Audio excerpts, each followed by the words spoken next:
Welcome to my YouTube channel Vikas Sir Accountancy Classes. Today the topic of our discussion will be barriers of communication. It is one of the most important topic of business administration subject and usually 5 mark or question usually come from this topic. तो barriers of communication बेटा क्या होता है? Barriers का मतलब होता है hurdles, problems, कि अगर आप एक सेंडर कोई इंफॉर्मेशन कन्वे कर रहा है लेकिन रिसीवर उसको सेम वे में इंटरप्रेट नहीं कर पा रहा है तो उसकी में जो प्रॉब्लम्स उसने फेस की हैं उसको हम लोग बोलते हैं बैरियर्स ऑफ कम्युनिकेशन. जो बैरियर्स ऑफ कम्युनिकेशन होती हैं बेसिकली हम इनको 5 क्लास में पार्ट्स में क्लासीफाई करते हैं. फर्स्ट होते हैं सिमेंटिक बैरियर या लैंग्वेज बैरियर्स, सेकंड होते हैं साइकोलॉजिकल बैरियर्स, थर्ड होते हैं ऑर्गेनाइजेशनल बैरियर्स, फोर्थ होते हैं पर्सनल बैरियर्स. जो सिमेंटिक बैरियर हैं इनको लैंग्वेज बैरियर्स भी बोलते हैं कि मान लो लैंग्वेज के डिफरेंस के कारण अगर कोई प्रॉब्लम आती है, कम्युनिकेशन प्रोसेस कंप्लीट नहीं होता, उसको हम लोग बोलते हैं सिमेंटिक बैरियर. सिमेंटिक बैरियर में रीज़न बताए हुए हैं कि किन किन रीजंस के कारण सिमेंटिक बैरियर अराइज होते हैं. पहला है badly express message. Badly express message का मतलब होता है कि अगर मान लो आपने कोई इंफॉर्मेशन एक्सप्रेस करनी थी लेकिन उसको आपने सही वे में एक्सप्रेस नहीं किया. जैसे फॉर एग्ज़ाम्पल कि आपने कोई इनएडिक्वेट वोकेबलरी यूज़ की है या रॉन्ग वर्ड यूज़ किए हैं, जो नीडेड वर्ड्स थे उनको आप यूज़ करना भूल गए हो.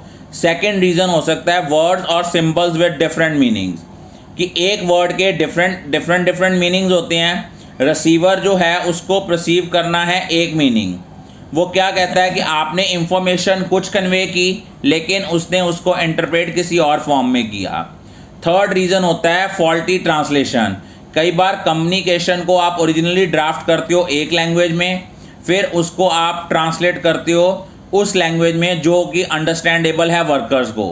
अगर ट्रांसलेटर प्रोफिशिएंट नहीं है दोनों लैंग्वेजेस में तो वो मिस्टेक अराइज हो सकती है, क्योंकि डिफरेंट लैंग्वेजेस में डिफरेंट वर्ड्स के डिफरेंट मीनिंग्स हैं.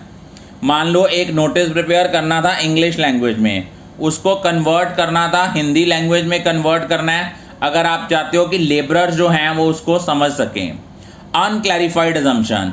मान लो एक वर्ड या एक लैंग्वेज जिसके डिफरेंट मीनिंग है डिफरेंट लोगों के लिए, अगर इंफॉर्मेशन उसी वे में कन्वे नहीं हुई जिस वे में उसने जो है वो इंफॉर्मेशन कन्वे होनी चाहिए थी रिसीवर को, उसमें जो प्रॉब्लम्स आई हैं वो आपका रीज़न हो सकता है अनक्लैरिफाइड अजम्पशंस. टेक्निकल जार्गन का मतलब है कि कोई आपने ऐसे वर्ड यूज़ किए हैं जो प्रोफेशन से रिलेटेड हैं. कई बार कुछ स्पेशलिस्ट जो होते हैं वो टेक्निकल वर्ड्स यूज़ करते हैं जो कि कॉमन वर्कर के लिए अंडरस्टैंडेबल नहीं हैं, उनके कारण भी प्रॉब्लम आती है. बॉडी लैंग्वेज, जो आपकी बॉडी की मूवमेंट है ये भी कम्युनिकेट करती है किसी मीनिंग को. Body movement, gestures of communicator, ये भी बहुत ज़्यादा मैटर करते हैं मैसेज को कन्वे करने के लिए. फॉर एग्जांपल टीचर क्लास में पढ़ा रहा है, बच्चा लेजी बैठा है, बच्चा उसका रिस्पॉन्ड नहीं कर रहा, तो टीचर को ये फीलिंग आती है कि वो उसके लेक्चर में बोर हो रहा है, वो उसके लेक्चर को सुन नहीं रहा. सेकेंड होते हैं साइकोलॉजिकल बैरियर्स. साइकोलॉजिकल बैरियर्स जो होते हैं ये इमोशनल बैरियर्स भी होते हैं, कि आपका स्टेट ऑफ माइंड जो है इसका बहुत ज़्यादा इन्फ्लुएंस होता है इंफॉर्मेशन और उसकी रिफ्लेक्शन के ऊपर. अब साइकोलॉजिकल बैरियर्स में फर्दर कौन कौन से आते हैं, उसकी एग्जांपल्स क्या हैं? Pre mature evaluation.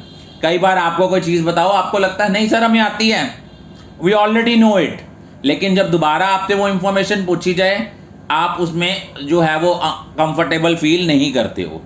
Second, lack of attention, कि कई बार क्लास में कोई लेक्चर डिलीवर हो रहा है, आप उस बात को सुनते नहीं हो, या आपके बॉस ने आपको कोई बात कही, उस टाइम पे आपने उसको ध्यान नहीं दिया, लेकिन बाद में अगर आपको उसी इंफॉर्मेशन की नीड होती है आप इधर उधर ढूंढते फिरते हो हमें कहीं से वो इंफॉर्मेशन मिल जाए.